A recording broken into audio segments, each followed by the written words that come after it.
Tomorrow, a CIA whistleblower will testify before my committee that the intelligence community has covered up the origin of COVID for years. Evidence shows the U.S. government funded the research in Wuhan, and the virus likely escaped from the lab. Tomorrow, there's going to be a formal CIA whistleblower testimony hearing in the Senate. CIA scientists concluded that COVID came from a lab leak. Then someone scribbled out their conclusion at 2 a.m. and changed the report.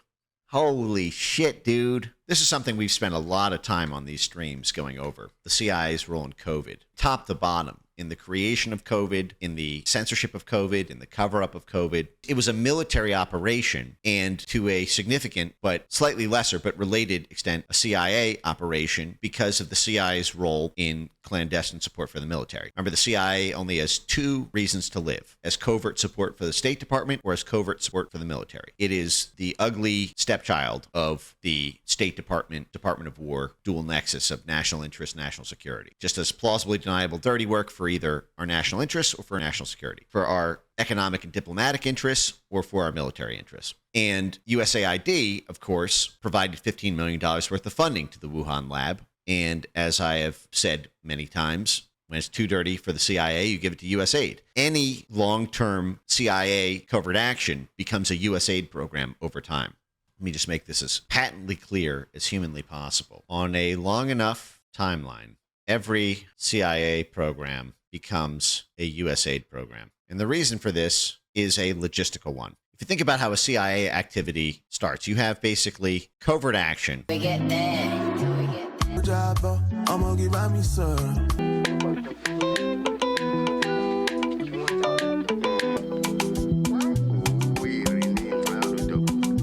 50 from Linda WPhD. What I want to know is who are the progenitors of the projects, who are the idea people who go to the CYAers who implement the plan, who are usually upstream. A good primer on that is Chris Newby's book Bitten about Lyme disease. This is a good short book. This is good because it basically goes through internal government military documents on the biological warfare programs, and you can see how that trickles down into the scientific community and the Montana Rocky Mountain Lab, which, as we've gone over many times, played the key role in both COVID-19 and Lyme disease. And then I did another post on this because there was another attempt at smuggling. Someone just got indicted for trying to smuggle BSL-4 level viral pathogens to this same lab that was used for both COVID and Lyme. In the 1950s, the U.S. government, in the middle of the Cold War, they viewed biological warfare agents as a humane alternative to kinetic war or to nuclear weapons. If you could create destabilizing, sublethal illnesses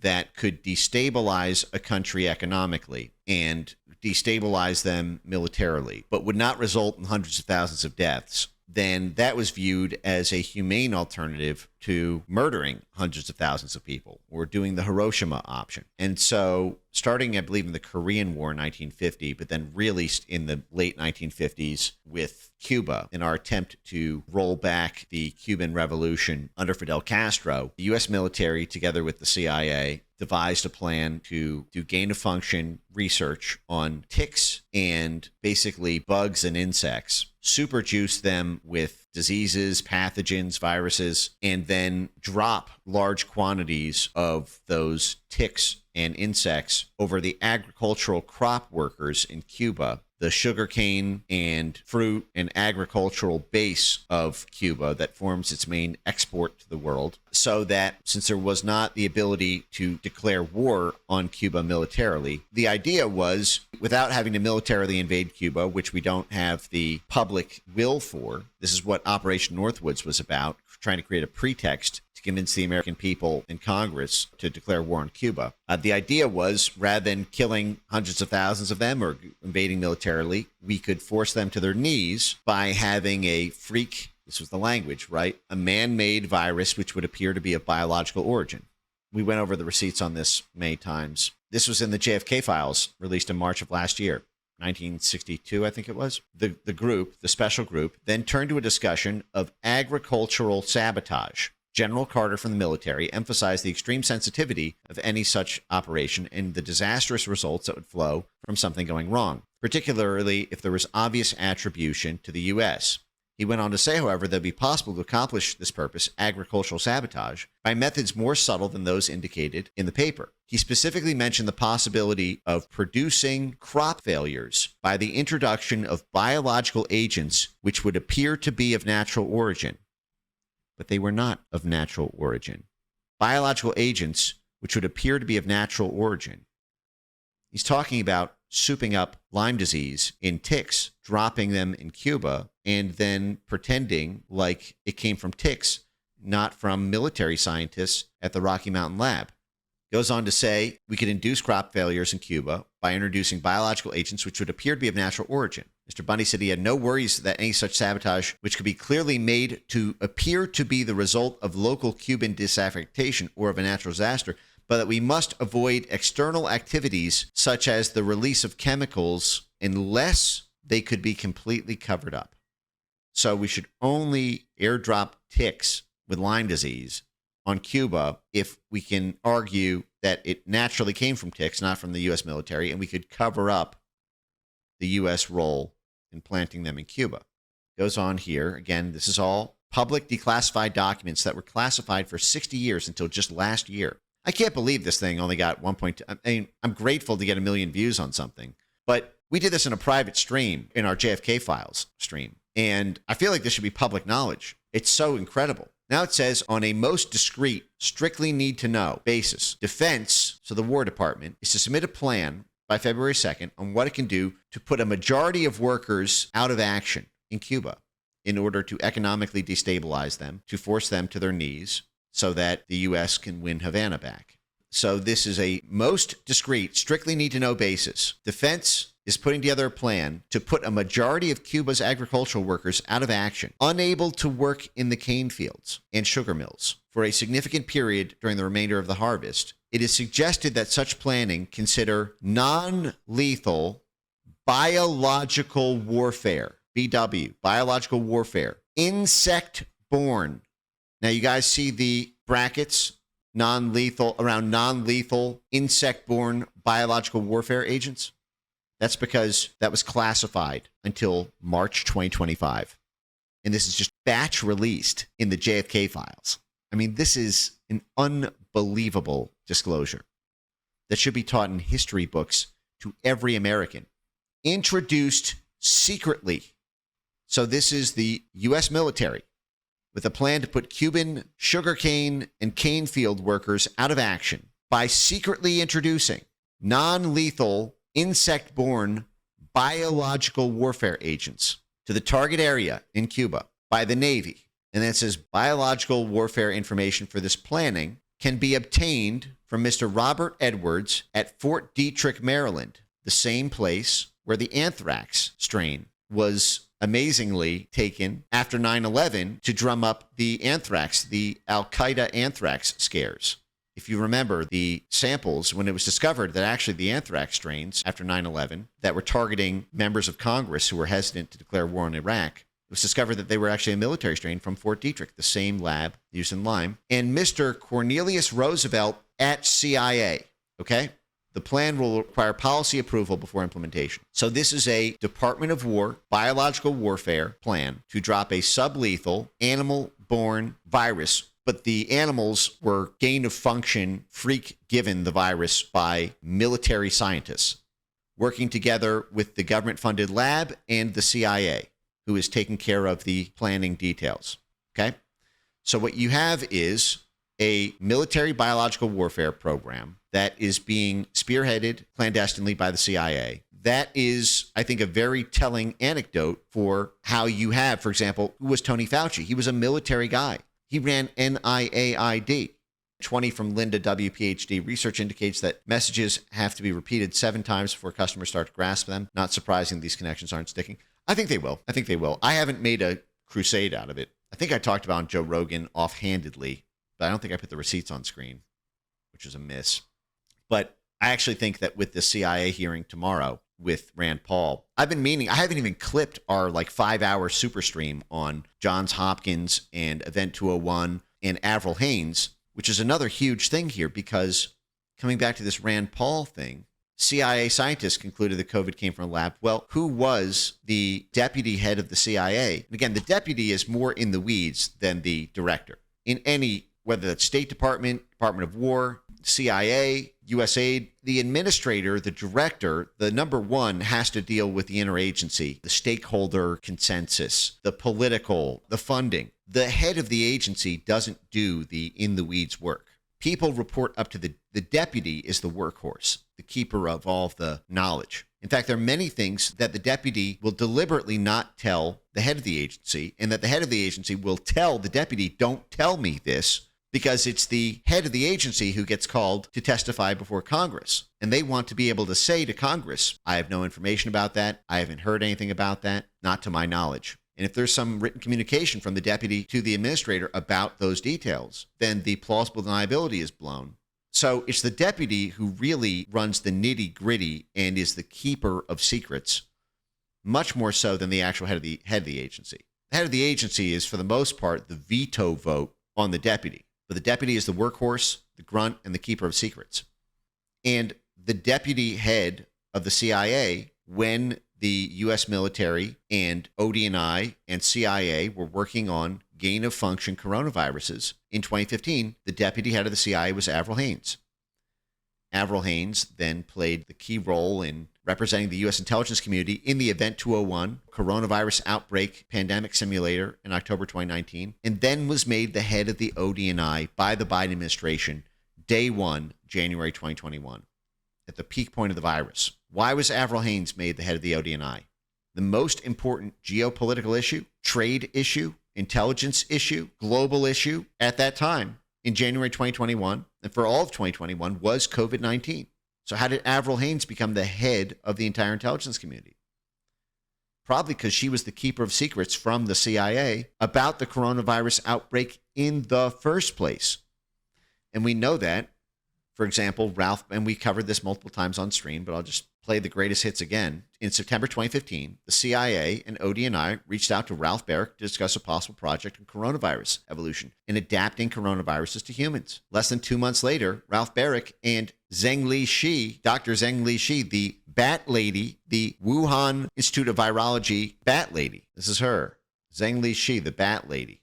2 months after Ralph Barrick meets with the CIA in 2015 to discuss adapting gain-of-function coronaviruses with bats, he meets up with the bat lady to publish a SARS-like cluster of circulating bat coronaviruses, shows potential for human emergence, funded through USAID's PREDICT program. Funded through USAID, which gets back to this USAID-CIA thing.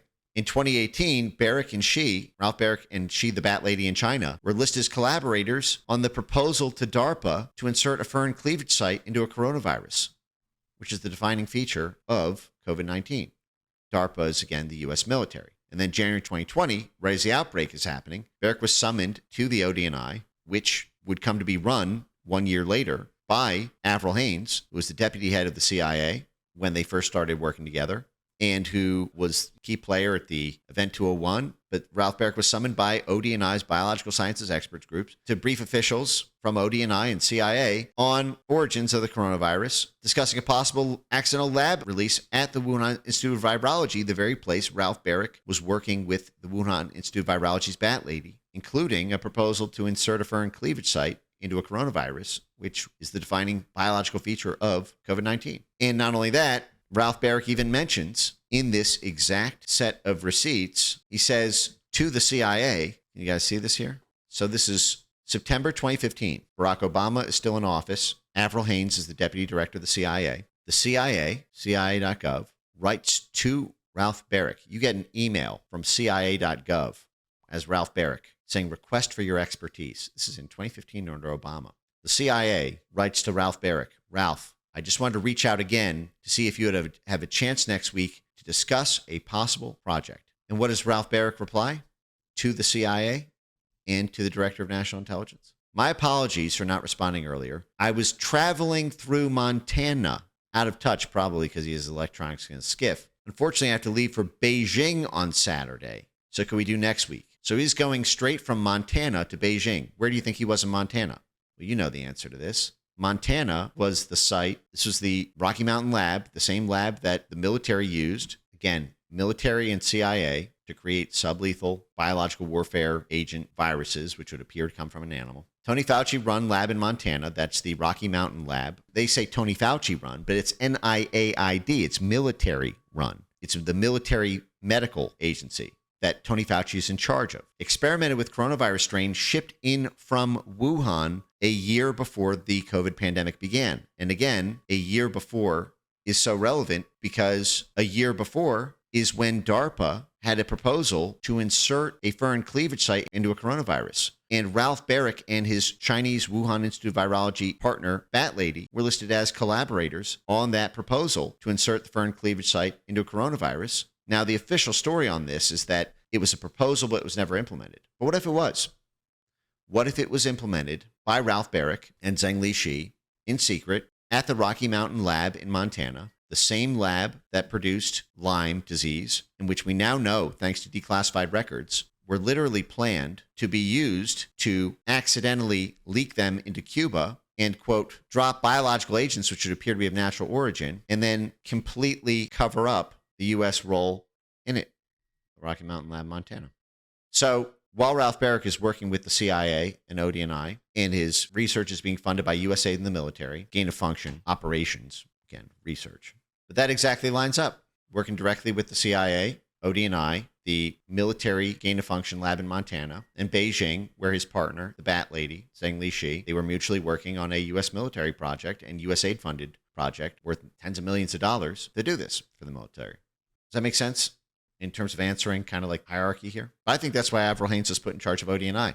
I think she knows that the USAID funding and DARPA proposal to create COVID-19, a sublethal biological warfare. I mean, it's the exact language. Think about this language right here in the context of COVID. COVID was no more lethal than the flu. At the end of the day, you weren't allowed to say that for the first 2 years of the pandemic. But now even Bill Gates and the Lancet Journal concede. Actually, in retrospect, it was no more fatal than the flu. People were just dying from incubators and remdesivir, not the actual virus. A most discreet, strictly need-to-know basis, the military working on a plan to destabilize the economy by injecting non-lethal biological warfare insect-borne. This is just bat-borne. Just take this exact thing that was done for Lyme in the 1950s and apply it to COVID from 2015 to 2020 in terms of its development to release. Just swap bat-borne for insect-borne. Introduce secretly to the target area, and the biological warfare information for this planning is coordinated through the CIA. So that probably explains why here you had the CIA come in. This probably explains why you had CIA wonk scientists concluding, yeah, we did that shit. It leaked out of a lab that was funded by USAID, the CIA front, and then someone at CIA scribbled out their conclusion at 2 a.m. and changed the report. Why? Because, as we've covered, this introduction of biological agents, which would appear to be of natural origin, has to be completely covered up. And this is a most discreet, strictly need-to-know basis. We can't let this get out. We can't let the information about the lab leak escape contagion. What if the House Intelligence Committee gets their hands on this? What if the Senate Intelligence Committee gets their hands on this? What if the press gets their hands on this? So it had to be scribbled out at 2 a.m. with the report changed. And then, of course, you had the cover-up. The censorship was all run by CIA contractors. Stanford Internet Observatory, you had Renee DeResta, CIA, University of Washington, you had Kate Starbird and her own military history, the Atlantic Council, which is funded directly by the U.S. military, the State Department, USAID, and NED, and Graphica, which is a CIA contractor and a military contractor.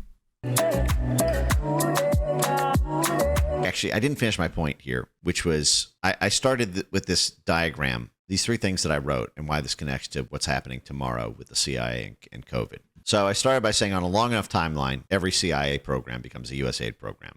Okay, the USAID Predict program is basically just a USAID front for the CIA support for the military on biological warfare and gain of function and vaccine development and all that stuff. I said covert action. What is covert action at CIA? By its very nature, covert. It has to involve a small number of people because every new person you add to that need-to-know basis, remember, as the CIA and DOD talked about it, a most discreet, strictly need-to-know basis for our plan to put workers out of action by depositing a non-lethal biological warfare insect-borne virus into Cuba. So most discreet need-to-know basis, it's a small number of people, close hold communications, need-to-know basis, security clearances and skiffs for everything, and it's government or government adjacent only. and this is important in terms of why every long-term scaled CIA project becomes a USAID program over time, is because what happens if you need to scale a covert operation? What happens if you need more people than just a small number?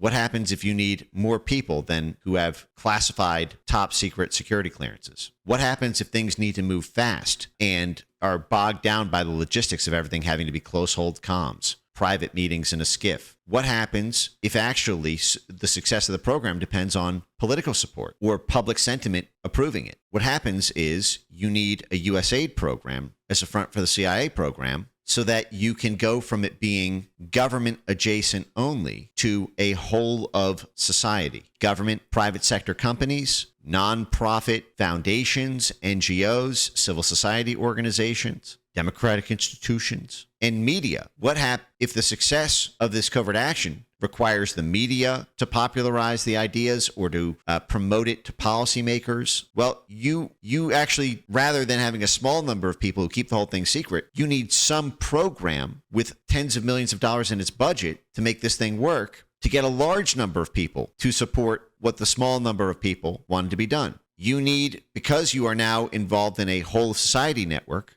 not just the government, but private sector companies, big business, Chamber of Commerce, NGOs, civil society organizations, universities, researchers, activists, media organizations. They need to be able to talk openly about it, to scale it. In fact, you want them to talk about it. You don't want this to be a secret. You want the plan to be a secret, but you want the media talking about it. You want politicians bragging about how they're supporting it. So over time, any scaled CIA operation becomes a USAID program, or today a State Department program, even though USAID is still live. A lot of it's just been transferred over there. It has to have some public-facing front. It's the same thing with gain-of-function, freakazoid programs to develop superviruses. Even though it's a military and CIA domain, and all of the research itself is basically classified and deeply coordinated with, everyone's got a security clearance. They get their funding through USAID, and USAID publicly basically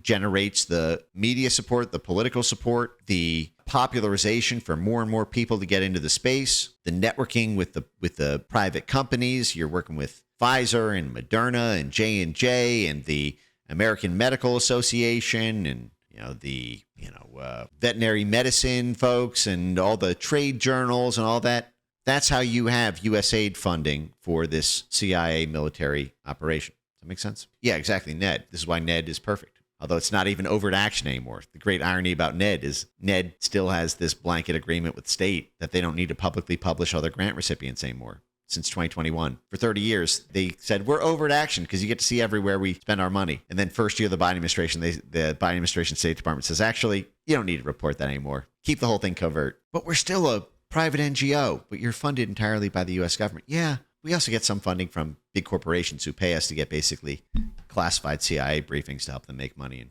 countries. All right.